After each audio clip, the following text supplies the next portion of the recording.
Welcome to another DragonLance Saga review episode. It is Kirinor Reap Ember the 27th. My name is Adam, and today I'm going to give you my review of The Black Wing by Mary L. Kirchhoff. I'd like to take a moment and thank the members of this YouTube channel and invite you to consider becoming a member by visiting the link in the description below. You can even pick up DragonLance gaming materials using my affiliate links. Now, this is my perspective only. If you have different thoughts or disagree with mine, that's all right. I invite you to share them in YouTube chat, or if you're watching this after the live stream, then of course in the comments.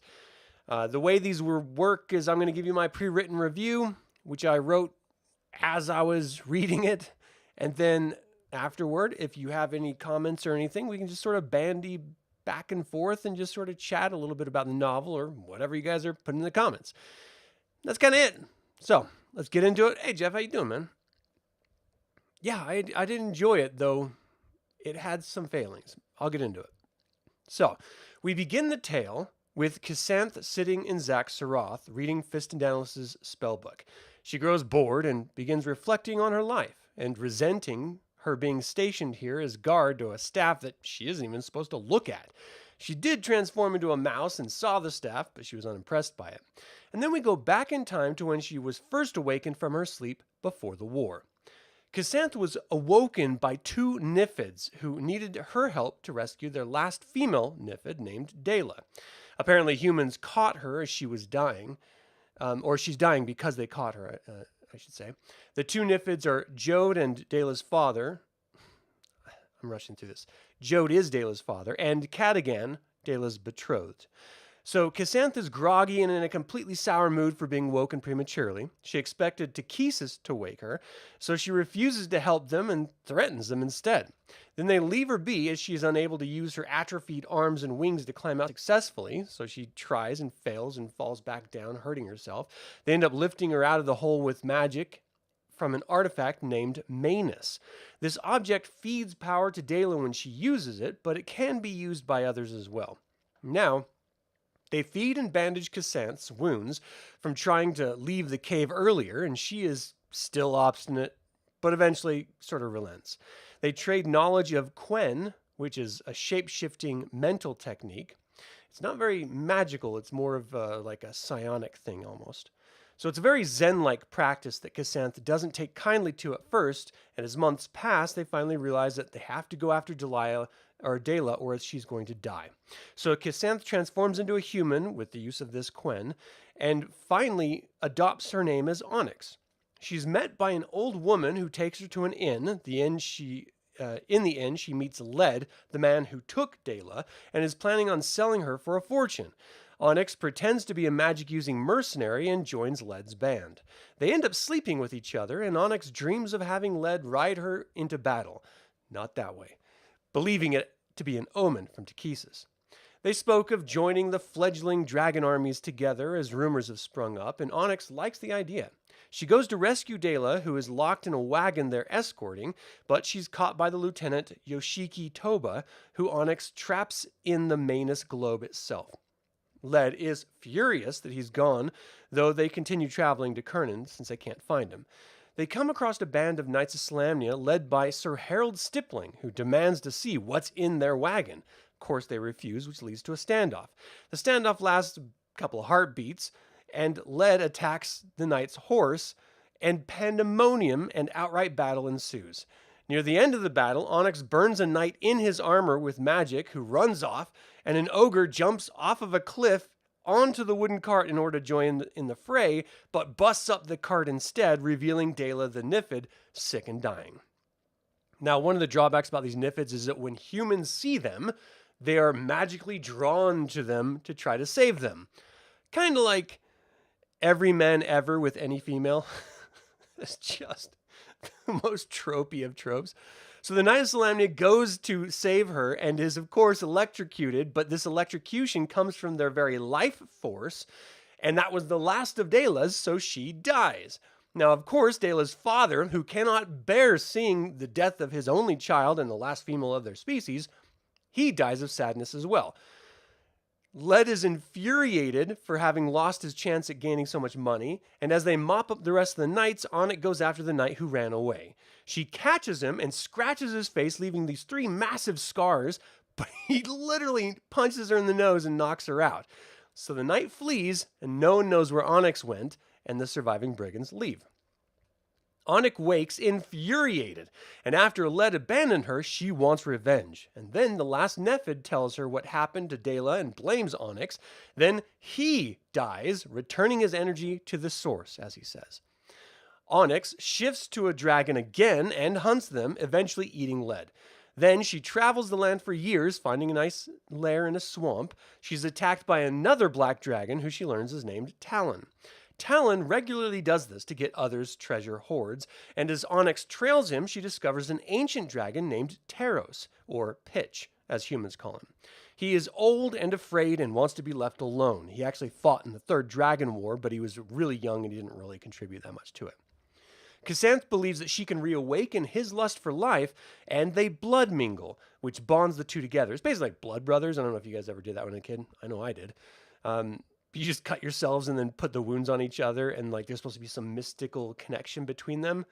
For dragons, it actually works. For young boys like I was, it doesn't do shit. So,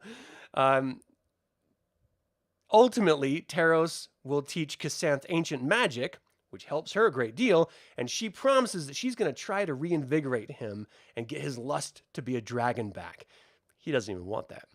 So they spend a lot of time together, and when Taros learns of the Manus, this globe that the Niphids gave to Cassantha, he wants to test its capabilities. Well, ultimately, what it does is draw them into the elemental plane of lightning, where Manus reveals that it's actually a sentient elemental, and the Nephids were slaves who escaped the elemental plane and were basically trapping and enslaving Manus. So it offers to send them home, but it gets distracted by an old nemesis named Fraz. Yeah. So as Manus leaves after Fraz, Taros and Cassantha try to find some way out on their own, and they can't really understand how to navigate in this elemental plane of lightning. They're discovered by Fraz, who has just slain Manus, and demands that they fight a storm giant in order to win their freedom. But they have to be in the form of a snake. So the storm giant ends up being just an illusion created just to mess with them, and Takesis demands that Fraz return them to Krynn. This is an entirely pointless story arc, and I have no idea why they included it. No one learns anything new or grows as a result of it, and it's a complete waste of a read, as it's nonsensical from the start. So they're returned to Taros' old lair, which Talon stole from him, and Talon and a young black dragon emerge and fight them both. Cassantha eventually kills Talon, and Taros kills the young black dragon, but it mortally wounds him in return, and Cassantha is furious that Taros didn't help her fight earlier on, and then Mercy kills him. Then we pass another 2 years or more, and we're given a crazy long chapter about the night that Onyx had burned. He was supposed to set up a keep to earn his Nidus the Sword rank, but the bakery caught fire, and then they had to fight and put out the fire, and they lost a big tower, and it's another entirely, completely pointless chapter that is really long, and there's no reason at all to have it in here. But they do. Now look, I picked up this book because I wanted to read about Cassantha, not some rando Knight of Solamnia. I have other books about Knights of Solamnia if I want to read about them. So I know how Cassantha ends up, so fill in the freaking gaps already. So then we get Cassantha flying up to the Black Dragon High Lord at the Black Dragon Wing at the Citadel, and he is wildly impressed by her, but after Led and Taros, Cassantha doesn't want to take any riders, which limits her usefulness to the wing. The Dragon High Lord Maldiv insists on his Mount Jahet, convincing Cassantha to take a rider, but she even refuses her newly blood-mingled friend. I do really like the back and forth between Maldiv, Jahet, and Cassantha. It's nice to see how Cassantha has grown incredibly powerful by learning from the nymphs. The nymphs, not the nymphs. That's a typo. Taros, and even Led to some degree. But she ends up being better than even Jahet, but the High Lord can't promote her or show any favor toward her unless she takes a rider. She's given an ultimatum, and with the final third of the novel left, I cannot wait to see how it all comes together. What can I say? I both loved and hated the ending. Well, perhaps hate is a bit of a strong word. I was less than thrilled. It was an incredibly rushed story, and it didn't need to be if we just skipped over the less interesting points earlier in the novel. The Knights of Solemnia, led by Sir Tate, the knight that Onyx scarred and punched her in the face, made a pact with the traitorous Black Dragon led by the Black Dragon Wing's second-in-command, Cole. They offered the Black Wing's tower in return for swampland in Solemnia. The knight couldn't resist the opportunity and agreed to the deal. The author does her best to make the Knights of Solemnia interesting, but as they are only stuffed into a tiny portion of this novel, they end up feeling wildly pointless. The knights attack the Blackwing's tower, and the three traitorous black dragons refuse to fight, and Cassantha and Jahet have been trapped in their lairs by those same dragons. As the Blackwing begins losing the battle, Khisanth transforms into Bulette, digs their way out of the cave, and Jahet goes to retrieve Maldev and kill the two traitorous dragons, while Khisanth transforms over into Onyx and tricks the traitorous dragons that she is from the Knights of Solemnia, and two of them flee, ultimately to be killed by the High Lord and Jahet. Cole, however, sees right through her deception, and the two fight, with Khisanth eventually killing him. Now, I do have to say, before I get into this any further, Mary Kirchhoff is great at describing these battles. I mean, really, really good. So I don't mind her spending the extra time to build up these Knights of Solemnia characters as long as they're somehow paid off. But unfortunately, they're just not paid off. And so we get these really great scenes of battle, but you don't have any emotional attachment to them. You already know how it ends because it's about a character that we find out later on at the, first book of Dragons of Autumn Twilight. So anyway, what is her name? Khisanth then goes on a frenzy, killing knights. Finally, Sir Tate confronts her, and they exchange blows before inexplicably Khisanth leaves. I reread the section where she just walks away from him after she's ready to kill him. There's literally no reason. And so they must be setting up some sort of ultimate big showdown, which, spoiler alert, doesn't really take place. So the knights are routed, and after the battle, Cassantha screams at the High Lord about how the Dark Queen will never win this war if everyone is fighting for their own pieces of the pie rather than unifying behind the Dark Queen's goals. For this, obviously, clearly understandable tirade, Cassantha is actually drawn into the abyss by the Dark Queen and threatened. Apparently, Takesis knew about the traitorous dragons, wanted the traitorous dragons to defect, and then she would then convince them to return rather than being killed. This is an odd moment that makes zero sense to me, but explains why the queen lost because she sucks at tactics. So Khisanth is sent back and tells the High Lord that she will ultimately take him out. Months go by, Draconians finally arrive as reinforcements from Naraka. Then the Blackwing attacks the Solemnix castle. They devastate the knights, but the knights have griffins at this point, which, how do they get griffins? I don't know. Only a handful of elves even had them. But okay. So as one of the new black dragons ends up getting killed, Maldev, riding Jahet, and Khisanth go after Sir Tate, also on a griffin. Maldev intentionally kills Jahet in order to trick Khisanth into becoming his mount, and Khisanth has an unsatisfying fight with Tate, ultimately killing him. She does have this really great moment of fleeting sadness over having killed Tate because she's comparing him against Maldev, and Tate is an infinitely more interesting person than Maldev will ever be, even though he's a Dragon High Lord. And she sort of is sad that Tate wasn't evil because she would like to have him as her rider. So she discovers that Maldev was treacherous and ended up killing her blood-mated Jahet, and Salah Khan, the new second-in-command, is feeding both the High Lord and Khisanth mutual discord between the two of them until finally Khisanth murders him. This whole thing happens in 3 paragraphs. Not enough time. You spend chapters, 20-page chapters, describing how a freaking bakery burns down in this Knight of Solemnia's stupid kitchen, and you skip over, the most important point of this whole novel, how Cassantha gets kicked out into the Xak Tsaroth, makes zero sense. It's a total waste of potentiality. So she's taken to the abyss again, dressed down by the Queen of Darkness, and given a second chance, but she won't get a third. And then she's sent off to Xak Tsaroth. The novel ends with her attacking Riverwind and the elf he was with after they stole the blue crystal staff from Xak Tsaroth at the end of the events of Riverwind the Plainsman, the novel. That was a nice tie-in, to be true, but at the end, after Cassanth's revenge was wrapped up too quickly, I learned to love and respect Khisanth in a whole new way, and it kind of makes me equally frustrated that the heroes of the Lance kill her. If the Dark Queen would have let Khisanth lead, possibly with Erican, I believe, or Ericus, yeah, Ericus, I believe they would have had a better chance at winning that war. But instead, the Dark Queen's like, yeah, I knew they were treacherous, and that's what I wanted, because they have to learn from me, not from you. Frickin' retarded. So, storytelling-wise, this had a lot of faults. But I did really enjoy it. It was great learning about dragon-specific traits like the blood mingle and hearing about Keptu, the ritual dragon suicide. Even the dragons themselves fought and argued with each other like the mortals of the dragon armies. Ultimately, I would definitely recommend this novel, even with too much time spent on writing about pointless aspects of the story. Then, fast-tracking the really interesting bits, I should say. All right, so what do you say? Once you go...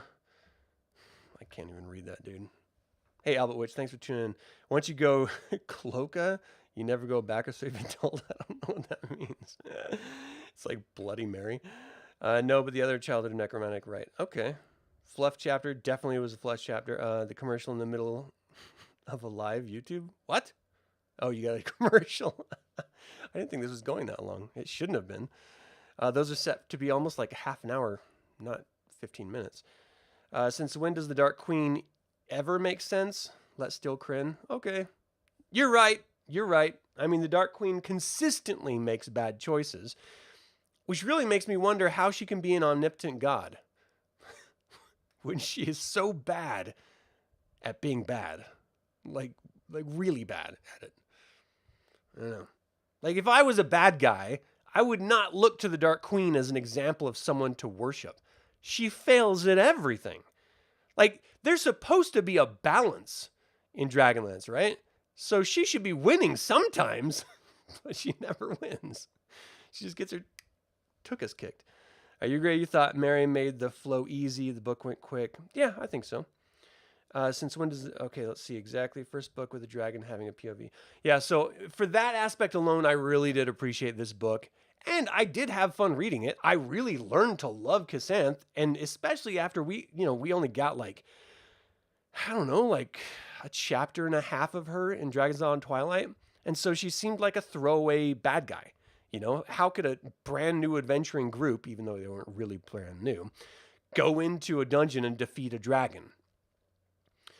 But especially after all the buildup of who she was. But then when you think about it, you're like, oh, well, it is a divine artifact blessed by Mishakal herself. And so it wasn't the heroes that killed her. It was Mishakal through the blue crystal staff that killed her. And that actually helps it sit on your palate a little bit better. But Cassanth as a dragon is great. Her story is great. You're just learning how she's becoming a better and better and better badass dragon, only to be screwed in the end. It kind of sucks. Because seriously, I think the dragon armies would have won if they would have listened to her and gotten rid of everyone who the Dark Queen clearly knew was scheming behind her back. God, it just kills me. And if Cassanth would have just killed Raistlin when she had the opportunity to kill him, they definitely would have won the war, because it was Raistlin that allowed them to win the war. Without him, they all lose. So it was really her that let them win. You thought in Autumn Twilight they make her very close to Smaug. I don't know, because Smaug felt like he was feared, We had known that Smaug wiped out tons of people in this town and completely cleared out these massive dungeons and stuff. All Cassantha did that we knew of was guard a staff. That was all we knew she did. So I wouldn't put those two on the same plane at all. But this book definitely made her feel more like Smaug after having read it. So now when I go back for a reread of Autumn Twilight, or for a actual playthrough of the module, which is my next plan, then I think I'm going to play her a little bit differently. I'm going to play her much more intelligent and mean than I would have otherwise played her, because I didn't have this backstory to her. I didn't understand how she thought and how she used tactics and stuff. Now I do. So look out, players. It's going to get bad. Oh, man. Yeah, for real. Fair warning. All right, well, that is going to do it for my review of The Black Wing by Mary L. Kirchhoff. What did you guys think of Cassantha? Did you think she gets the death that she deserves? And finally, would you run her as a monster differently, like I just mentioned, after having read this novel? You can email me at info@dlsaga.com or leave a comment below. I would like to take a moment and remind you to subscribe to this YouTube channel, click the bell to get notified about upcoming videos, and click that like button. It all goes to help other Dragonlance fans learn about this channel and its content. And this channel is all about celebrating the wonderful world of the Dragonlance Saga, so thank you for joining that celebration. So, for Dragonlance Saga, my name is Adam, and until next time, Slàinte mhath.